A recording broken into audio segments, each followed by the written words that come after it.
What is going on, my people? Good morning, good morning. Even though Trisha says it's afternoon, we're on West Coast time here today, Trisha. We're on West Coast time. I am so pumped up about this call, guys.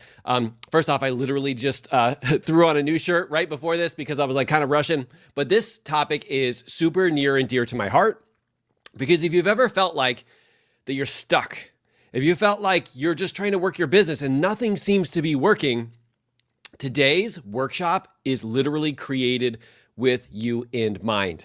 So for those of you guys who don't know, I have been coaching for about 11 years, and I have coached thousands of entrepreneurs and business owners through things that we do in our business for some reason, and this is myself included, that sabotage the whole entire process. There's things that are going on that we don't even realize are going on that are actually holding us back. Now, having been able to successfully navigate this for myself, as well as thousands of other coaches, thousands of other entrepreneurs who are looking to create this life of freedom, but feel like they're stuck, I've been able to help them locate what it is that's actually preventing them from taking not only the next step, but also exponential growth in their business. And that's why today we are going to go over 10 of the most common saboteurs to our business, as well as offer the solutions to every single one of those. So guys, welcome to the call and really welcome to Modern Leadership, where we see things differently. We help entrepreneurs become not only excel when it comes to, we help them become modern leaders. So not only can they excel at home, but also excel in their business without burning themselves out and without sacrificing family time.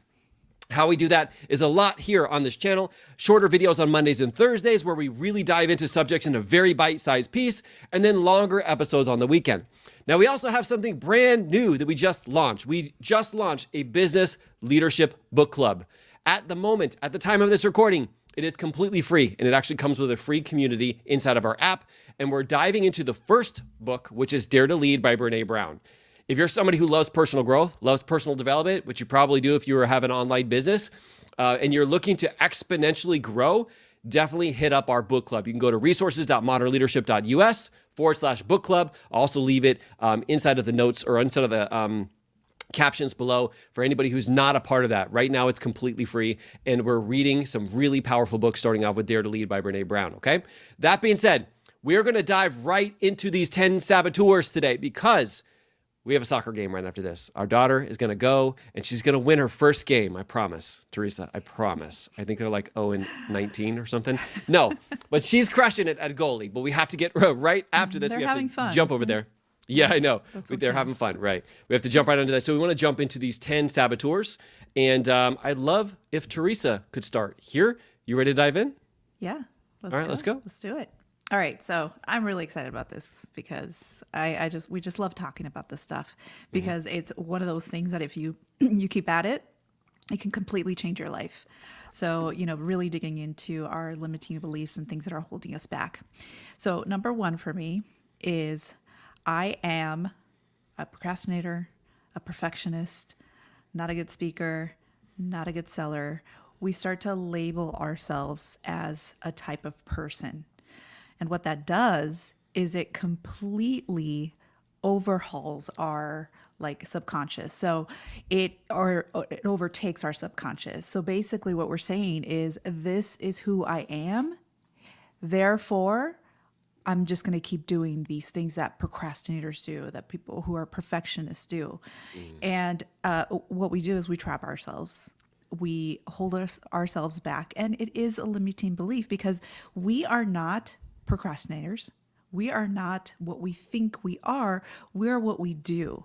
So if you say you're a procrastinator, you're not a procrastinator. You procrastinate, right? So it's the things that we do that, that build us or bring us down. So this is a statement that we really need to get away from and really embrace the things that we truly are. Because whatever follows I am, if you've ever heard that, whatever follows I am becomes your reality. Because when you say that you're this person, that is your thought, that is your belief, which then creates the actions that manifest into or create your results. So if you keep saying that you're a procrastinator, you're going to do what procrastinators do, right? Go ahead. How do you know, I know like, you when I wanted want to to jump in? I know. No, this idea of like labeling ourselves like through like, let's say what we see on the outside, can really, bless you. Oh, that was a cough. Can really hold us back, because if you understand how the subconscious mind works, when we make a statement like that, we're basically saying that there's nothing different that we can do. Like that's just, it's set in stone. And people always hate putting labels on people, right? I know being a police officer, like we know that we are not supposed to ever put labels on people, right? But when we also get labels put on us, that's when it feels like really sucky. Well, we're kind of doing that to ourselves, right? The most important person of all, we're putting labels on them, right? Whether I'm not smart enough, I'm not good enough, like whatever these labels are, we will go out and prove it to the world that that's the case. That's why what Teresa says, you have to separate yourself, right? And instead it's like, oh, I procrastinated. Oh, I was a perfectionist, right? I'm learning how to become a better speaker. Like if you can see how the words change when you just change a few things, right? Whether it's something you've done in the past, you could do something else entirely different. Isn't that crazy how life works? You could do, for me, 45 years of all this thing, and then one day today, I could do something else entirely different. It's not normal human behavior, because basically what we typically do as humans is we think just because we've always done this, we have to keep doing it. But in reality, we have the freedom to do whatever we want, right? So when we label ourselves, I can tell you that that is like one of the highest number one thing that I see people doing is labeling themselves, and then they get stuck and they wonder why they can't move the needle, right? And it's because if you have this thought in your head that I'm a procrastinator, I'm a perfectionist, I'm not a good speaker, you're going to prove it every single day. But what if you're like, I'm learning how to become a better speaker? I love that. Like, That's such a great reframe. yeah, just like thinking about that. Like just thinking about that just creates an entirely different experience in your body, and then you go out there and you create it, right? I'm learning how to market my business. I'm learning how to make sales. I'm learning how to get over being a perfectionist, right? And just this whole idea of learning is meaning that it's not going to hold you and trap you in the box, right? Now, before I jump into number two, go ahead. Sorry, I just wanted to say, like, if you notice that we didn't say, like, you're trying to be like someone that you don't feel like you are. Like you're not saying, "Oh, I'm a great speaker," and like you keep saying that, but you truly don't believe it. But if you say, "I'm learning to become a better speaker," like you acknowledge that there's still some work to be done. However, you're working towards it. 100%, guys. And I'm learning how to run a YouTube channel, if you can't tell. That's my thought. That's my story. Okay, before we get into number two, real quick, as we go, I know we have a few powerhouse people, leaders, some coaches who are here on this call. I want you to like find your one or two flavors of sabotage. And here's what I mean. The reason why there's 10 is because there's not one that holds everybody back. Some people are going to be like, number one, like, I don't label myself as anything. Like, this isn't my problem, right? The reason why is because we all have different flavors of sabotage, because when we go through our life based off of repetition and emotional experiences, our brain realizes that some things work to get us off track and some things don't work to get us off track.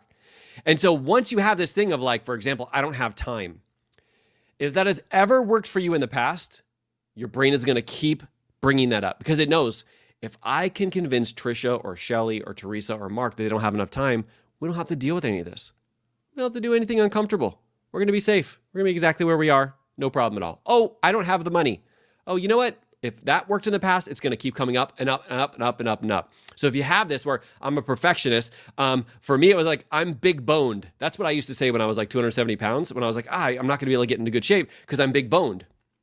For me, I was labeling myself and then I couldn't get past it, right? So that was the flavor that worked for me until I get past it. And now it doesn't come up anymore, because I've realized that as it comes up, I'm like, that's not the case at all. Like maybe I was heavier back then, but I was learning how to become healthier, right? And going through that process, I was able to become that. So as you go, I want you to really capture this and go, I want to find this one that's one or two things that is sabotaging me and lean into it and like make this my focus for this next week. Trisha says, I able myself as, I do label. I can't, I feel like I got dyslexia right now. I do label myself as not being creative. I am not technology savvy. 100%. I was correcting you and I was muted. Oh, you always correct me. I wish we had a mute button like here in real life and at home. No, I'm just kidding. Yeah, I'm sorry. So was I, Mark. So, That's Kurt, so guys. definitely working on the reframe, Trisha, 100%. Like I'm learning how to be technologies. I'm learning how to lean into technology, right? And just getting to say that, getting to reframe it feels better, but then also it puts you in the state of mind to go out and to actually find answers to the technology, right? It's now a matter of it's out there. The answers are out there. I'm going to be willing to find it. And it's crazy how just that little tweak will help you find the answers rather than just, if you say, I'm not technology savvy, you close the door to anything that could teach you how to become more technology savvy, right? Okay. Number 2, this one's kind of similar. It's also labeling yourself, but it's sort of like this internal label that we have, okay? It's saying things like, I'm stuck, I'm confused, I'm overwhelmed. It's more of like a mindset-based labeling that kind of gets you to feel trapped. So if you ever hear yourself saying these things are like more internal, like, I'm stuck. You know what? I'm just so confused right now. I don't know what to do. I don't know what to say. Have you ever said that? Like you're in the middle of a conversation with somebody and you're trying to get them to buy your program or whatever. And you're like, I just don't know what to say. When you focus on that, your now brain is trapped into, I don't have anything to say. I don't know what to say. And you literally go out and you manifest that by saying either the wrong things or you try to be like somebody else as opposed to just saying, like, I'm just having a conversation, right? And so when you do label yourselves at these internal things of like being confused, overwhelmed, being stuck, it's the same thing as the first thing, all right? And that is like, hey, I'm learning the next lesson that I need to learn. I'm figuring out what that next step is by actually taking action. I'm learning how to become a better communicator by just communicating, right? So many of these things, like we said, we don't get better by consuming, we get better by acting, right? So when you take that consumption and your brain tries to tell you that you're confused, you're stuck, or you're overwhelmed, those are just like mechanisms to get you to freeze, right? To not take action. But if you get yourself back into action by saying, you know what, a part of this process is just doing it, right? This is how I learn. You can get yourself out from labeling the internal just as easily as you can that external, okay? All right, Teresa, number 3. All right. Number 3 is no one is going to buy or join my program, or nobody cares. I don't know if you've ever said that. Sometimes like it could be something that just comes up and you're like, why did I say that? Like you kind of realize kind of like such a negative statement, but it's something that pops up and it's something that most of the time is just in the back of your mind. So if you're constantly thinking that, okay, nobody's going to buy my program or nobody's going to join me, nobody's going to care, that eventually will come true.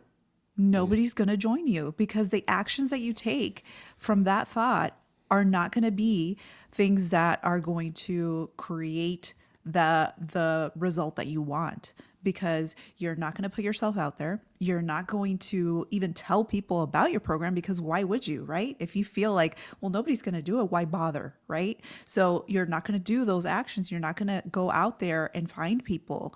You're not going to put into the program. So it's just like this vicious cycle that's going to keep going. And it all starts from that belief or that thought that nobody is going to join you.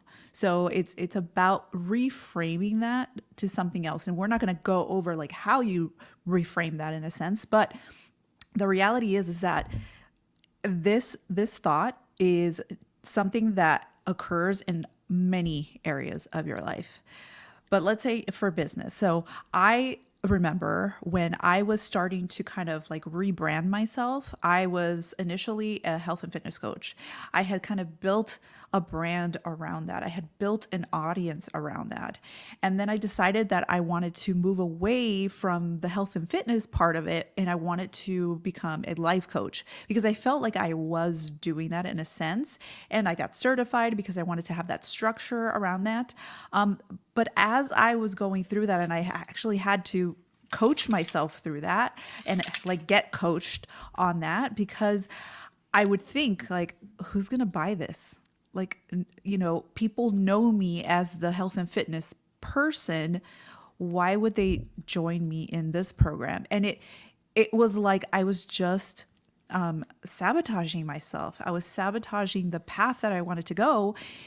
And it was because it was stemmed all from this thought. Now I had to work through that and to really say, you know, I'm just starting something new and it's fine. This is what I want to do. And then I started to take the actions as I started to think like move away from nobody wants to buy this or nobody wants to join me, as I started to move away from that, then I started to attract people who actually did want to join me because my actions were attracting them.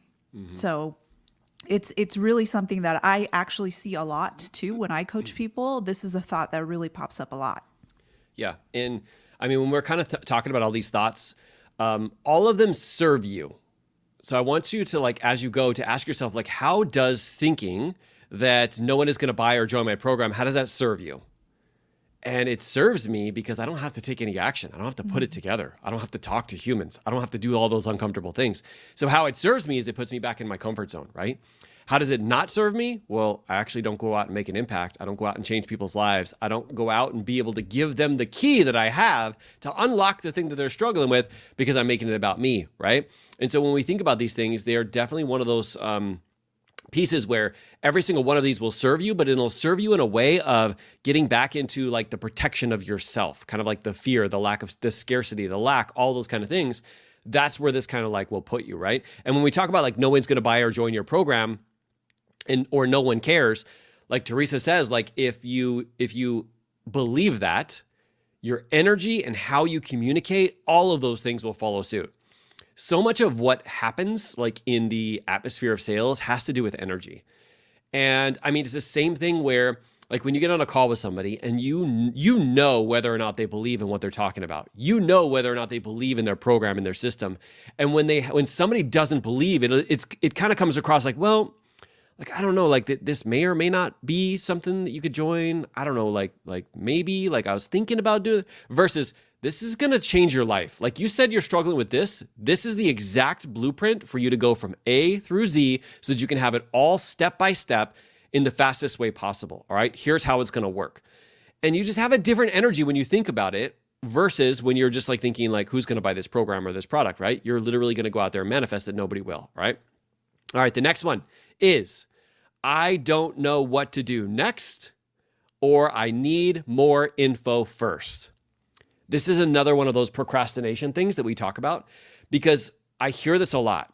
Let's say I get on a one-on-one call with somebody and we get done our one-on-one call and like they have a plan, they have a steps, they know what they're going to do for maybe like the first 3 or 4 days. They're out there, they're taking action. And then by the time 2 weeks comes across, I get on a call with them and they're like, well, I just don't know what to do next. And this is a protection mechanism as well because it prevents you from taking that next step because you're thinking that you need to learn more, you need to have more, you need to be more, you need to do all of these things before you actually take that step. But like we said in the beginning, it's all about like taking those steps when you don't know what to take. Like I'm not saying like you're going off into the blind, right? But if you're having a conversation with somebody, instead of just like stopping the conversation and just completely ignoring it, right? And then just thinking that like, hey, I'll get back to them in like 3 weeks when I decide what to say. Just have a conversation with them and just see what it is it's going to entail when you're having that conversation. I can't tell you how many things I've learned through screwing it up, through just having conversations. Some of it I get right, some of it I learn from it. But if you put the bottleneck, you put that cork and say, you know what, I'm just going to stop right now because I don't know what to do next. You're actually preventing yourself from the greatest opportunity to grow. It's in those moments when we have to think on our own, when we have to like be the entrepreneurs that we're made to be, to go out to make this huge impact, that we have to make a decision and just take action, right? And from that, we can absolutely look at it, think about like how we could do this better next time. And then also we have like mentors. You have people that maybe you're in a mastermind team, or maybe you do have one-on-one where you can bring that information. I can't tell you like the best thing that happens, and this happens to my best clients, which tend to be on this call right now, is I give them, like we talk through things, I help them get unstuck, I give them a roadmap, they take action, they come back the next week and they're like, Mark, I got a struggle. And I'm like, what is it? And they're like, I did all of these things and here's what happened. And I'm like, hell yeah, this is what growth looks like. Not, well, I was hesitating, I didn't do anything because I was thinking that I had to learn this first. No, they go out there, Trisha and Shelly, and like they're just like taking action, and then they bring that back and say, this is what I did. What should I do next? I'm like, I'm all in to help because you're taking action, and from there you're having questions. As opposed to some of these people who like, thank God I don't have any people that I work one-on-one with like this right now, but they're like, they have to know from A to Z before they even take the step from A to B. Like they're like, oh, well, I can't start doing that because I need to know what happens down here when I get monetized by YouTube. I'm like, well, first you got to post a video. And before then, you got to come up with a title and a thumbnail and maybe like a good idea, right? And it's like, well, I don't know yet because I need to figure out what I'm supposed to do when I'm getting monetized and when companies are like going to be a brand sponsorship for me. I'm like, you're putting way too many things ahead. Like, what's the next step for you to take, right? And this is a way that our brain can get us trapped into thinking that I don't know what to do next, when in reality, it's just a step. You just take a step and you figure out if that was the right step or not. And of course, having some mentors is awesome, but also like you could actually go out there and take those actions yourself. You can figure out things on your own. You have a very powerful brain in here. And when you can ask yourself great questions, you will go out, take those actions, bring that back to your mentor. I promise you, they'll be so excited that you did that. All right, Teresa, next one. By the way, this is number 5, right? 5, yeah. All right, so number 5 is simply business is hard. So if you've ever had that thought or have said it, business is hard, or fill in the blank is hard, right? If you ever think about something being really hard, it's going to be hard because like we said, everything that you say and think, you're going to take the actions that are going to result in that thing that you're thinking about. So yeah, we can all admit that business is hard. If it was easy, then everybody would be doing it and everybody would be successful, but it's not. Yeah, sure, it is hard, but we don't have to think about it that way. We can think about it in a different way. We can think about business is fun. Business is a science experiment. And business may be hard right now. However, I'm working towards this one step at a time. And if you break it up into pieces like that and don't think of it as like the whole, like in totality, like this is just hard, then it becomes a little bit more manageable and it doesn't feel as hard. Because like Mark, he, working one-on-one with someone and giving them and mentoring them and then coming back and seeing that, hey, I took these steps. They didn't complete their business, right? They didn't like take step A through Z since they met like a couple weeks ago. They took one step and they did it. And then you take the next step. And then as you go along, you start believing differently because you start to take those actions. But just basically saying that something is hard is going to create that. So rather than thinking about it that way, just think about it like, I'm working through this. Like it's fine, right? Yeah, I love that. I love that. 2 things to come up for you. Number 1 is, even if it was true that business was hard, would it help you or benefit you to think that? Mm-hmm. So for most of us, it's going to be no. If I'm thinking about like attacking something hard, let me not talk about me because I actually do enjoy when somebody says it's hard. I'm like, thank God, because that means that not everybody's going to make it to the top of the mountain with me. All right. Because if everybody was successful in business, nobody would be successful in business. But that's how my brain works. But for a lot of the people that I coach, even if you think business is hard and you believe it to be the truth, it actually makes it harder for you when you focus on that, right? Because there's no benefit to thinking business is hard, because it'll get you to think about how difficult it is and what the next step is and basically trying to convince you not to take it, right? So when you think about that, I always want you to ask yourself, does it benefit me in any way to think this? Because it'll get you to feel a certain way. And when you feel that way, it'll get you to take certain actions. And when you take those certain actions, it will actually manifest or create what it is that you were thinking, right? So if you think that business is hard, you will be, throwing out into the world, like, please make it hard on me. All right. Yeah. And life is hard enough, right? We don't need to make it harder on ourselves, which is kind of why we're actually putting this together, because all of these things that we've talked about are all thoughts that prevent us from actually taking action, right? So And, I love that one. another thing is, the way that we think about it is you can think about something else that was hard in your life. Mm-hmm. How did you get through it? Right? Like if you had kids, if you, went to school, anything, if you've gone through, a heartache or grief or whatever, like things are hard, but we managed to get through it. But like Mark said, like thinking about that it's hard is not going to benefit you in any way. Mm-hmm. I love it. I love it. I love it. Okay, we got to move on to number 6. And this one is going to be like, is going to kind of be an eye opener for a lot of you guys. And that is like, I don't know anyone else who's been successful. This could also be like, but I don't have a supportive spouse like Mark and Teresa, but I don't have 100,000 followers like X, Y, and Z. All of these things are thoughts that we can think of that basically get us to focus on what's broken, wrong, or missing, right? And when we focus on things that are broken, wrong, or missing, or that we don't have, opportunities that we don't have, maybe we don't know people who are other successful. So how are we going to be able to find, I'm the first person in my family to ever have a business. How am I going to be able to succeed? It's crazy because when we think about this logically, that's literally why you're watching me on YouTube.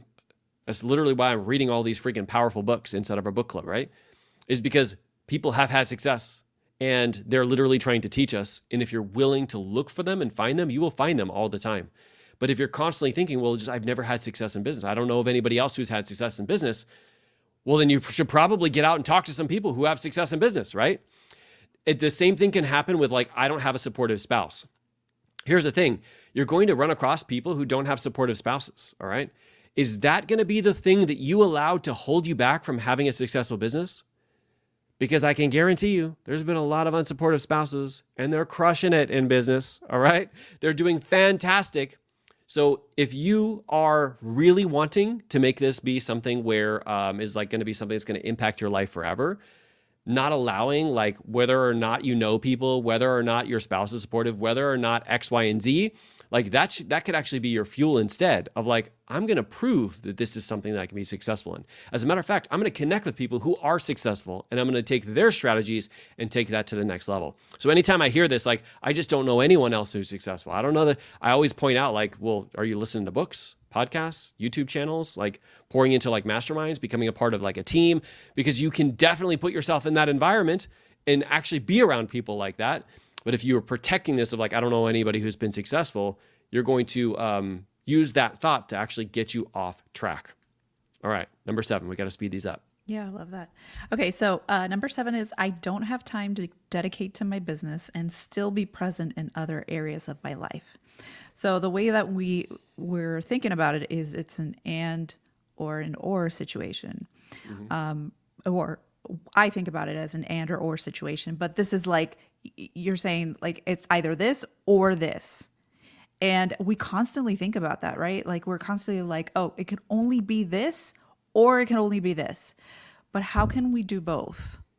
And let me tell you that you can do both. You can still have time for your business and still be a present parent, a present spouse, and like dedicate yourself to other areas of your life. It can be done.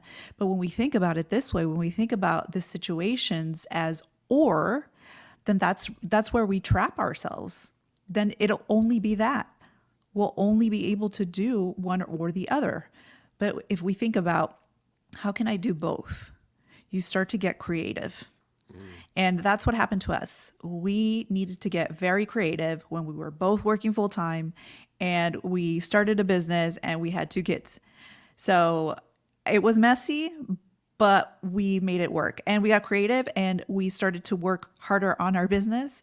And it ended up where like now this is our full-time job, is our business. But if we hadn't thought that way, we would still be trapped in the lifestyle that we didn't want to be in anymore.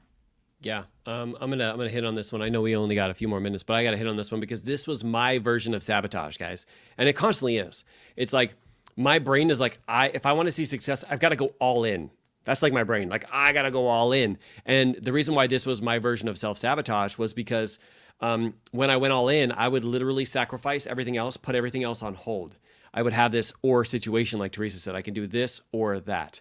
And I can't tell you how many years and decades this actually ruled my life, saying that I can only succeed in one area or the other, right? And when I started to ask myself, it was just a total game changer, all right? Because when I think about like, let's say the time that I had when I was just working full time as a police officer, even before we had kids, like I was still overweight. I wasn't making time for my health and fitness. Then add on, okay, we have 2 small kids. I'm working full-time as a police sergeant. Teresa's working full-time. I have like massive overtime in court. I also am starting a business. I started a podcast, all these kind of things going on. I had to start thinking more creatively. And it went from, instead of thinking, or it's like, how can I do all of this? And I can't tell you that like so many times people think that the amount of action they put in is directly proportional to the amount of results that they get. And that's not the truth. I mean, when I think about like how I can empower others, I mean, without this, I wouldn't have Nais and Kurt, and like all of us wouldn't be on this team. Like we wouldn't be able to like divide and conquer and be able to all succeed like as a team, right? And I was only able to do that because I was thinking like, how can I do all of this, right? Because at some point, you can't do it all. Think about that. At some point, you can't do it all. And the faster you decide that this is that point, the faster you're going to be able to grow. All right. And the faster that I started putting things like giving things and outsourcing things to other people, which we'll talk about next weekend. And then Kurt is actually going to be coming on the YouTube channel probably in 2 weeks to really talk about like how you can really lean into not only this power of a team, but also finding somebody and training them and getting them to like be that lifeline for you, but at the same time, do things better than you. We'll talk about that in a couple of weeks. But it's really this power of the and versus the or, right? How can I do both? The answer is always out there. And when you ask yourself that question, it may not come to you in this, like right now in this second, but it will be programmed to come in there into the future. All right. All right. The next one is, why would somebody want my help when they can get blank's help instead? Here's the thing. There's always going to be people who do something similar to what you do, but they don't do it all like you. They don't have your past story. They don't have your past experiences. They don't have your personality. They don't have like the way that you connect with people. They don't have like your strengths or any of your weaknesses. And when we start to think that everybody else is following X, Y, and Z, and everybody else is going to join X, Y, and Z, we start to like diminish ourselves and our own personal power and our own personal story, right? So what would happen if I had convinced myself that my mentor, Josh Coates, was going to be the person that everybody went to get coaching, and like, why would somebody want to coach with me instead of him? Like, I would have actually prevented myself not only from being able to come home full time, but also like all the people that I've been able to help, he wouldn't have possibly been able to help like how I was able to. You're only one person, right? They're only capable of helping, but also like his personality is different than mine. Even though we have some similarities, we have a lot of differences. And so there's going to be people who are going to be attracted to me or repelled from me. And it's the same thing with everything else. When you don't realize that people are following you, because of your past struggles, of your past story, of your personality, and that is actually your superpower. It is not your weakness. And instead of thinking about like everybody who's going to go be signing up with them, start thinking about the differences that you have and even the ways that you communicate. I have a video that's going to be coming up. Kurt and I were kind of talking about it today, but there's this like really amazing, incredible business czar. His name is Alex Hormozi. He is like a freaking business genius. But I hate the way he communicates because he shames and guilts and humiliates people into taking specific actions. I love his message. And I'm okay with actually being shamed or guilted because I know like, okay, those are just my own thoughts. I can change that, right? But when I hear him like sharing this information, I'm like, I could go, well, why am I even doing anything related to business? Because everybody should just go listen to Alex. It's like, no, because I know a lot of people who are like, I don't want to listen to Alex because it makes me feel like I'm less than a human when I listen to him, right? And there's nothing wrong with the way that he communicates. That's just how he communicates. That makes Alex, Alex. But that doesn't make Mark, Alex. That makes me want to lean into that story and go, how can I take this and actually make it Mark style, where I'm not shaming, guilting, or humiliating. I'm giving them hope and still teaching them that lesson. And that's the opportunity we have when we see ourselves as individuals, rather than just thinking, oh, leadership is all taken up. No, leadership is not all taken up, because the way that people do leadership is different than everybody else. And I can tell you, I do it way different. And what I talk about when it comes to business has a lot to do with family. And I don't know many people who teach family connection inside of their business programs. And that's what I do, because that's a priority of mine. And you guys who are on here, you already know this, but it's one of those things that makes me, me. Nobody does it like me, right? Nobody does it like you either. So lean into those as your superpowers. There's going to be people who connect with you who will never connect with that other person. That I promise you. All right, your turn. Okay, number 9 is it's a powerful one, and it cuts deep, but it's simple. It's I'm not good enough. You know, many people have it. I mean, Mark's previous one kind of, he touched on that. It's like I'm not good enough. And it just seems like, because we're comparing ourselves to other people. Like if I compared myself to Alex Hormozi, I'd be like, I'm not good enough. Well, I I didn't go that route. Like I didn't go into I'm going to teach people about business, right? I can find the strengths within me, but if I keep thinking I'm not good enough, I'm not going to find those. I'm just going to focus on my weaknesses compared to other people, right? So if we are constantly thinking this way, we're constantly going to create more of that. So I'm not good enough is something that people struggle with a lot, but we can reframe that. Like, we've said previously, I am learning to become better, right? I'm not learning to be good enough because we're all good enough. Like, I do have to say, like, this has to do with worth and how we feel like we have value. We all have value and we all have worth. It was given to us at birth. So we need to not think about it that way. We are all worthy. And if we're just learning how to do a specific thing, then we're just learning how to do that specific thing. But thinking that we're not good enough is not going to get us there, right? I love that. I'm going to share an affirmation with you guys real quick. This is one that I read every single day. It says, because I want to reach my full potential and be the real deal, I'm constantly reading, studying, learning, growing, and increasing my knowledge. I will grow at a faster rate than anyone around me, and I'll keep earning the right to lead other leaders. This is one of those things for me that was that constant, like, I'm just not as good as everybody else. And it is the reframe of I am constantly learning and developing and becoming the next version of Mark. It's been 11 years since I've been working on him, and I'm going to consistently work on him for the rest of my life. And when I think about that, I'm constantly learning and growing and becoming the next version of me, the idea that I'm not good enough just disappears. Because if I'm constantly growing and learning, I'm getting to my next level. John Maxwell talks about the law of the lid, right? He talks about your leadership level between 1 to 10. If you're a 2 right now, that means you get to lead anybody who's a 1 or below. But as you grow and you get to a 3 and you get to a 4 and you get to a 5, you get to take on more people that you get to lead. As long as you're constantly growing and lifting your leadership lid, you're getting to the next level. You're literally watching this call. It's like 38 minutes in. You're watching this call. You are like learning and growing and developing. A lot of you guys do it every single week, and you're part of the book club, and you watch on Mondays and Thursdays. You are constantly growing into that next level of you. Instead of comparing yourself to someone else, think about how you compare yourself to 6 months ago. Because I can tell you it's a complete 180 for all of us who are constantly learning, reading, growing, and studying and becoming the next version of us, right? So this is a powerful affirmation. If it's something you need to read every day like I do, definitely lean into this because this is the truth. All right, last one. And this one's going to be a powerful one, but it's super short. And it is, I should be further along by now. I'm just going to end it like that. How many of you guys think, well, I've been in business for this long. I should be further along. I should have more customers. I should have more clients. I should have had more success. I should have a bigger following. I should have done this. I should have. And when you get into the shoulding all over yourself, all you're doing is you're taking the things from your past and you're using it against you so that you can't create anything new in the future.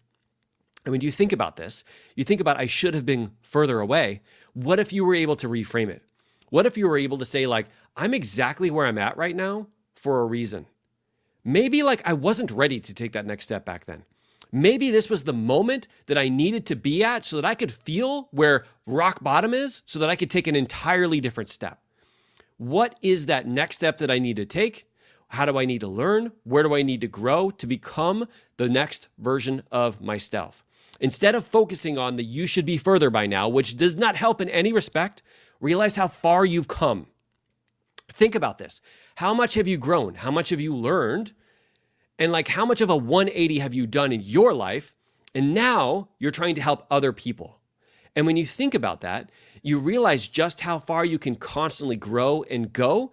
It just lights me up because it's like there's no end to this of how far I can go.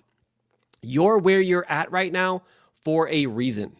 First off, you worked your butt off to get to where you are. Second off, and which we don't want to diminish, all right? You have worked hard to get to where you are right now.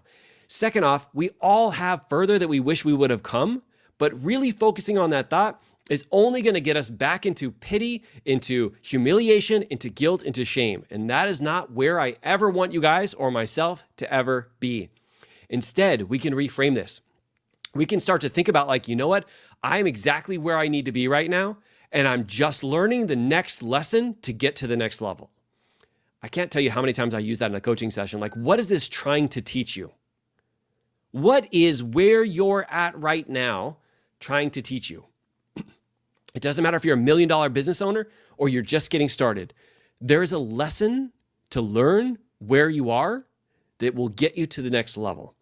It's a comfortable, uncomfortable question to ask, but it's the thing you need to ask yourself. Instead of focusing on how far how far you wish you had gone, focus on how far that you can actually take this, right? Think about this. I was talking to Teresa about this. Guys, I was a coach for about, 7 years. And at that 7-year mark, I just felt like I was doing the same things over and over and over and over again. And I would constantly tell people, I've been a coach for 7 years. I've been a coach, like as if it was like my badge of honor. Like I've been a coach for 7 years and I'm not successful yet. And in reality, it was trying to teach me something. It was trying to teach me to think differently. It was trying to teach me to become a modern leader. It was trying to teach me like model the right behavior for everybody else, right? It was trying to teach me like how you can actually have success in multiple areas. That's the lesson that I had to learn to be able to get to become a full-time coach, right? But using that badge of honor, saying how long I've been here, never did anything but hurt my, not only like shaming and guilting and humiliating me, but it hurt my progress because I would always be focused on what is broken, wrong, or missing. And instead, I started to think about the future, about the potential, about what was possible, about the people that I was going to help, the impact that I was going to make in people's lives who they would have never been able to have this if I hadn't been uncomfortable and hadn't put this stuff together. And that's what you guys get to do every single day. And I'm so freaking proud of you for tackling all 10 of these saboteurs, all right? Now, I know we've been talking about this, but I want you to talk about the one or two that are the ones that you're going to be focused on. I know a lot of you guys were talking about labeling, right? That's where the labeling came up in my brain. If that's the thing, I want you to comment that in the section below. To this week, I'm going to focus on not labeling myself as X, Y, and Z. Or maybe it's the comparison game. Or maybe it's like you thinking that you should be further along. Like, what are the things that you're going to pay attention to this week? So when it pops up, you can go, that is not helpful in any respect. Let me think of a different way of approaching this, of thinking of this. Maybe I'm learning, maybe I'm growing, whatever that is for me to get past it, all right? So Shelly says, yep, working on growing and learning to get to the next level instead of thinking of what should be. 100%, right? Should be is like all of this fantasy island, right? We can go into the what ifs and how about if this happened and what that is never a helpful situation to be in when you're actually wanting to take action, all right? So leave me in the comments which one you are going to lean most forward to, okay? Now you might get to this point, all right? And you might be wondering, like, how can I get and keep myself motivated to show up and to take action in this area? We talked about these saboteurs. There's some things that when we have these saboteurs eliminated, when we have them like at the front of our mind and they come up, there's a solution to actually step into the opposite, not the opposite, but in a way of your heart that will get you to be motivated, consistent, and to take massive action. Not only for you though, but also for your team. Now, if you're struggling with that, don't worry, Teresa and I have you covered. We actually did a workshop where we taught last weekend on how to keep yourself and your team inspired for the long term. If you haven't seen that, I'll leave that up on the screen. Definitely go to it, dive into it, and use those strategies as well as the ones we talked about today to not only help you become aware of these saboteurs, but help you rewrite that story to keep you motivated, to keep you taking action, and do the same thing for others. And I just want to end with this. And that is like, this is the greatest opportunity that you have as a leader. Not only to attack your own self-sabotage, but to be living proof to others that it's possible for them too. How many people in your life do you know that are sabotaging themselves too?